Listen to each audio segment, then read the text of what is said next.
안녕하세요. 좋은 아침입니다. 오늘은 2021년 4월 11일 일요일 아침입니다. 안실교과 새벽기도에 오신 여러분들을 진심으로 환영합니다. 저는 내파교회를 섬기는 정선옥이라고 합니다. 벌써 2021년 제2기 세 번째 시간입니다. 한겨울이 기승을 부릴 때는 정말 다시는 봄이 오지 않을 것 같지만 봄이 찾아왔습니다. 코로나가 기승을 부릴 때에는 평범한 일상으로 돌아가지 못할지 몰라서 두려움에 사로잡혔지만은 이제는 점점 평범한 일상으로 돌아가고 있습니다. 그처럼 예수님의 재림도 마찬가지로 겨울이 지나면 봄이 오듯이 반드시 올 것입니다. 이번 한 주일도 우리를 하늘에 데려가기 위해서 재림하실 예수님을 기억하면서 용기 있게 새 출발하게 되시기를 간절히 바랍니다. 그럼 오늘 기도드리고 오늘 교과 내용을 살펴보도록 하겠습니다. 기도하겠습니다. 하늘에 계신 저희들의 아버지, 오늘 이 아침에 우리에게 새로운 힘을 허락하여 주시옵소서. 오늘 저희들에게 하나님께서 허락하시는 그 놀라운 힘으로 한 주일을 넉넉하게 살아갈 수 있도록 주여 축복하여 주시옵소서. 하나님께서 우리와 함께 하심으로 이 한 주일은 특별한 한 주일이 되게 하시고 또 우리에게 주어진 이 한 주일을 통하여서 하나님께 영광과 세상의 사람들에게 빛과 소금의 역할을 감당하는 그런 그리스도인으로 살 수 있도록 주여 도와주시옵소서. 오늘 이 시간에도 주의 영이 우리와 함께 하시옵기를 간구하며 거룩하신 예수님 이름으로 기도드렸습니다. 아멘. 감사합니다. 이번 기회는 하나님의 언약에 대해서 다루고 있습니다. 우리는 성경을 통독하면서 하나님께서 당신의 사랑하는 백성들과 언약을 맺는 모습을 많이 볼 수 있습니다. 저는 개인적으로 성경에 나타난 많은 크고 작은 언약들을 살펴보면서 그 모든 언약들이 언제나 하나님께서 우리를 너무나 사랑하시는 갈망이 담긴 언약임을 발견할 수 있었습니다. 부디 우리는 이번 길을 통해서 하나님의 언약 속에 나타난 우리를 향한 그분의 사랑과 그분의 소망을 발견하게 되기를 간절히 바랍니다. 우리는 지난주까지 하나님의 언약에 대해서 전체적인 부분에 대해서 살펴보았습니다. 이번 주부터는 하나님의 언약들을 하나씩 소개하고 있습니다. 이번 주 교과의 제목은 후대의 모든 사람들입니다. 오늘 기억절에 있는 말씀을 먼저 보고 시작하도록 하겠습니다. 창세기 6장 8절에 있는 말씀입니다. 그러나 노아는 여호와께 은혜를 입었더라. 이번 주는 이 기억절에 나와 있는 인물 노아를 도와 맺은 하나님의 언약에 대해서 소개하고 있습니다. 그래서 이번 주 한 주 동안은 노아 언약에 대해서 살펴보게 될 것입니다. 성경에서 언약이란 단어가 처음으로 등장하는 곳이 바로 노아 홍수 이후에 노아와 맺은 언약입니다. 이번 주는 노아와 맺은 이 노아의 언약을 통해서 인류를 향한 하나님의 소망과 하나님의 사랑을 발견하게 되시기를 진심으로 바랍니다. 그러면 일요일 소지부터 한번 살펴보도록 하겠습니다. 일요일 소지의 제목은 죄의 원리입니다. 오늘 교과를 통하여서 죄가 가진 원리를 살펴보게 될 것입니다. 죄는 어떤 원리를 가지고 있는지, 그리고 하나님께서는 그 죄의 원리를 아셨기 때문에 어떤 조치를 취하셨는지에 대해서 또 한번 살펴보게 될 것입니다. 도대체 죄는 어떤 원리가 있을까요? 분명히 창세기 1장에서는 하나님께서 지구를 창조하시고 난 이후에 좋았더라, 심히 좋았더라고 하시면서 감탄사를 연발하셨습니다. 분명히 좋았다라는 것입니다. 모든 것이 질서정연할 뿐만 아니라 아름다웠다는 것입니다. 그래서 우리는 그때를 에덴 동산, 에덴의 낙원이라고 부릅니다. 그랬던 그 지구가 창세기 6장에 와서 완전히 바뀌었습니다. 창세기 6장에 와서 하나님께서 말씀하시기를 창세기 6장 5절과 6절에 여호와께서 사람의 죄악이 세상에 관영함과 그 마음의 생각의 모든 계획이 항상 악할 뿐임을 보시고 땅 위에 사람 지으셨음을 한탄하사 마음에 근심하시고 라고 하였습니다. 하나님께서 한탄하셨다라고 말씀하셨습니다. 하나님께서 땅 위에 사람 지으셨음을 한탄하셨다, 후회하셨다라고 이야기합니다. 사랑하는 자식을 두고 내가 너를 왜 낳았는지 후회하고 한탄한다는 것입니다. 창세기 1장과 6장은 너무나 대조적인 모습인 것을 우리는 알 수가 있습니다. 그러나 심히 좋았더라가 갑자기 한탄하사로 바뀐 것이 아닙니다. 성경은 그 과정에 어떤 것이 있었는지를 알 수 있는, 유추할 수 있는 성경 구절이 소개되고 있습니다. 오늘 교과책에서는 그것을 하나씩 소개하고 있습니다. 먼저 창세기 3장 6절에 아담과 하와가 선악과를 따먹는 모습이 등장합니다. 불순종입니다. 다시 말하면 완벽했던 에덴 동산에 죄가 들어온 것입니다. 죄가 없는 에덴 동산 천국에 전혀 어울리지 않는 죄가 그 땅에 들어온 것입니다. 그러므로 말미암아 완벽했던 에덴 동산에 변화가 생기기 시작하였습니다. 그 첫 번째가 그토록 사랑했던 하나님을 두려워하는 마음이 생긴 것입니다. 그래서 창세기 3장 10절에 보면 하나님께서 아담을 부르셨을 때 그때 아담이 말하기를 내가 동산에서 하나님의 소리를 듣고 내가 벗었으므로 두려워하여 숨었나이다 라고 이야기합니다. 하나님을 두려워하여 숨어 피하기 시작하였다라는 것입니다. 옛날에는 하나님과 함께하는 것이 아담과 하와에게 가장 좋은 시간이었지만 죄가 들어옴으로 말미암아 하나님을 피하게 되고 하나님을 향한 두려운 마음이 생겼음을 우리는 짐작할 수가 있습니다.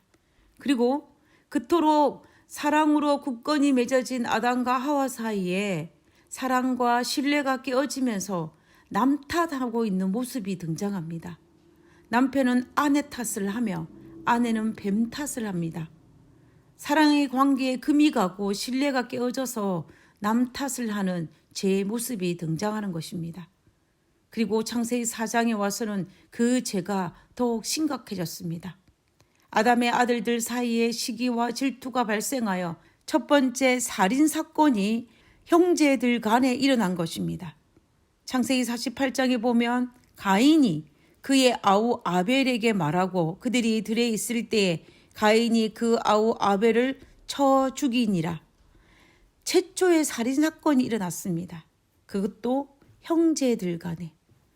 에덴 동산의 주인이었던 아담과 하와를 통해서 태어난 1세대에서 말입니다. 그리고 그 죄는 더욱 편만해지고 더욱 심해져서 창세기 4장 19절에 보면은 라멕이 2명의 아내를 두고 그리고 그가 얼마나 잔인한 사람이었는지 살인을 저질렀다는 것을 설명하고 있습니다. 그리고 마침내 그 죄의 절정은 창세기 6장에 등장합니다. 창세기 6장 2절에 보면 하나님의 아들들이 사람의 딸들의 아름다움을 보고 자기들이 좋아하는 모든 여자를 아내로 삼는지라 라고 이야기합니다. 결혼이라는 그 제도가 하나님의 계획과 전혀 다른 방법으로 이루어졌음을 우리는 알 수가 있습니다. 하나님께서는 이 결혼 제도를 통하여서 정말 아름다운 모습을 유지하기를 원하였지만 창세기 6장 2절에 등장하는 이 결혼 제도는 하나님께서 바라시고 원하시는 그 방향이 아니라 서로의 욕망을 채우는 타락한 결혼 제도로 등장하는 것을 우리는 알 수가 있습니다. 그뿐만 아니라 창세기 6장 5절에 보면 여호와께서 사람의 죄악이 세상에 가득함과 그 마음의 생각으로 모든 계획이 항상 악할 뿐임을 보시고 그리고 11절에 그때의 온 땅이 하나님 앞에 부패하여 포악함이 땅에 가득한지라 라고 설명하고 있습니다. 사람들의 생각이나 모든 계획이 항상 악할 뿐임을 하나님께서 보셨다라는 것입니다. 그리고 온 땅에 하나님 앞에서 부패하고 포악함이 땅에 가득하였다라는 것입니다. 죄가 얼마나 팻만해졌는지를 우리는 이 모습을 통해서 알 수가 있습니다. 그러므로 우리가 지금까지 살펴본 이 성경 구절을 통하여서 창세기 6장 5절과 11절에 등장하는 이 죄가 갑자기 등장한 것이 아니고 이러한 상황에 이르기까지 분명한 과정이 있었음을 우리는 창세기에 나타난 성경 구절을 통하여 확인할 수가 있습니다. 그리고 그러한 것에는 분명한 원인 또한 있었음을 알 수가 있습니다. 불순종으로 말미암아 죄가 들어왔고 그 죄는 치유되는 것이 아니고 점점 악화되어 치유 불가능한 상태가 된 것이 바로 창세기 6장의 모습입니다. 그리고 그 죄가 얼마나 편만했는지 땅에 가득하였다라는 것입니다. 그러면 여기에서 우리는 하나의 원리를 찾을 수가 있습니다. 그것은 죄는 시간이 지나면 자연 치유되는 것이 아니라 오히려 악화되고 편만해지며 더욱 심각해진다는 것을 우리는 알 수가 있습니다. 제가 어린 아들을 키울 때에 경험한 것 중에 놀라운 것이 있었는데 그것은 어린 아이는 정말 놀라울 정도로 자연 치유 능력이 있다는 것을 발견한 것입니다. 분명히 상처가 났는데 며칠이 지나고 나면 아무런 흔적조차 찾을 수 없을 만큼 완벽하게 새살이 돋아서 치유가 되는 것을 발견하였습니다. 그 당시 저는 한번 상처가 나면 그 상처가 지워지기 위해서는 최소한 6개월, 1년이 걸리는데 이 어린 아이는 완벽하게 치유되는데 정말 단 며칠밖에 걸리지 않는 모습을 본 것입니다. 그때 제가 생각한 것은 하나님께서는 우리에게 이렇게 어린 아이처럼 자유치유 능력을 가지게 만드셨는데 우리가 죄로 말미암아 우리가 하나님 뜻대로 살지 않은으로 말미암아 이렇게 자유치유 능력을 잃어버린 바 되어서 우리가 병이 들고 치유되지 못하고 죽음에 다다르다는 것을 저는 이 어린 아이를 보면서 알 수가 있었습니다. 이 아이가 성장에 가면 갈수록 그 자연치유 능력이 줄어드는 것을 볼 수가 있었습니다. 처음에는 정말 며칠밖에 걸리지 않고 완벽하게 치유됐지만 시간이 지나면 지날수록 이 아이가 성장하면 성장할수록 치유되는 데 시간이 더 길게 걸렸습니다. 그러다가 이제는 10대가 되고 보니 그 치유 능력이 현저히 떨어지는 것을 볼 수가 있었습니다. 그런데 그럼에도 불구하고 중요한 것은 우리 몸에 난 상처는 그래도 어느 정도는 자연치유 능력이 여전히 있다라는 것입니다. 이렇게 우리 몸에 난 상처는 자유치유 능력이 있는데 죄는 스스로 치유되는 자유치유 능력을 전혀 가지지를 못했습니다. 오히려 우리가 오늘 살펴본 것처럼 점점 더 편만해지고 심각해지고 점점 더 악화되어 나락으로 빠진다라는 것입니다. 남 탓에서 살인까지 이제는 모든 생각과 계획이 모두가 악할 정도이고 그리고 세상에 악이 가득한 상황이 바로 창세기 6장의 상황입니다. 이 정도가 되니 하나님께서 개입하실 수밖에 없었습니다. 그대로 두었다가는 인류 전체가 파멸할 위기에 처한 것입니다. 상처가 골마서 터질 지경에 이른 것입니다. 하나님께서 개입하실 수밖에 없는 상황에까지 이른 것입니다.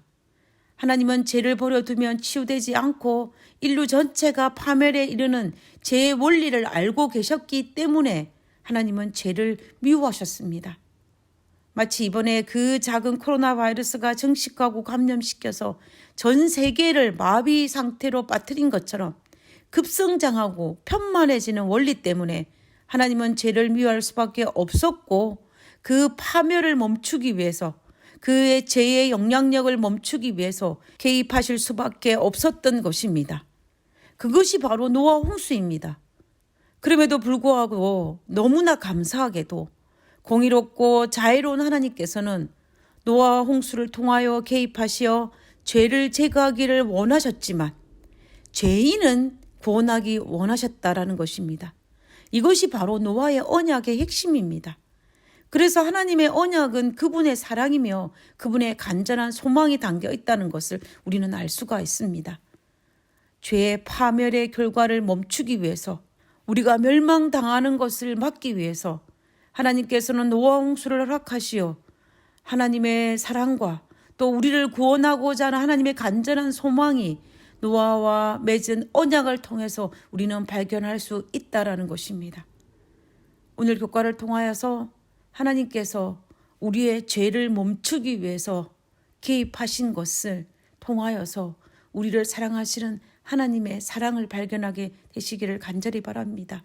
때로는 우리의 삶 속에서도 하나님께서 우리가 원하지 않는 방향이지만 비록 노아 홍수와 같은 시련을 당하는 아픔이라 할지라도 하나님의 그 개입이 우리의 죄악의 파멸로 인하여 우리를 구원하게 하시고자 하는 하나님의 의도임을 알 때에 우리는 하나님께 감사할 수 있을 것입니다. 하나님의 진심, 우리를 향한 사랑, 그리고 우리를 구원하고자 하는 그분의 간절한 소망을 우리가 이해하면서 우리에게 주어진 하나님의 뜻을 발견하고 살아갈 수 있는 우리 모든 그리스도인이 되었으면 좋겠습니다. 기도하고 오늘 교과를 마치도록 하겠습니다. 기도하겠습니다. 죄가 얼마나 무서운 것인지 깨닫게 하시고 하나님께서 죄를 미워하시듯 저도 죄를 미워하며 하나님의 뜻에 순종하며 살도록 도와주시옵소서. 하늘에 계신 저희들의 아버지, 내 안에 시작된 작은 죄가 나의 온 몸을 파멸시킬 수 있음을 하나님 앞에 고백할 수밖에 없는 저의 연약함을 주님께서 돌아보아 주시옵소서. 그래서 이 작은 죄를 하나님께 드림으로 우리가 치유받고 하나님의 개입으로 말미암아 그 죄가 멈출 수 있도록 도와주시옵소서. 하나님, 죄가 눈덩이처럼 커져서 우리를 파멸시키는 것이 아니라 하나님의 개입으로 멈추어짐으로 그 죄가 우리를 삼키지 않도록 아버지여 우리를 축복하여 주시옵소서. 오늘 하루의 삶도 하나님께서 함께 하심으로 축복된 삶을 살 수 있도록 도와주시옵기를 거룩하신 예수님 이름으로 기도드렸습니다. 아멘. 감사합니다. 좋은 하루 되시고요. 내일 뵙도록 하겠습니다.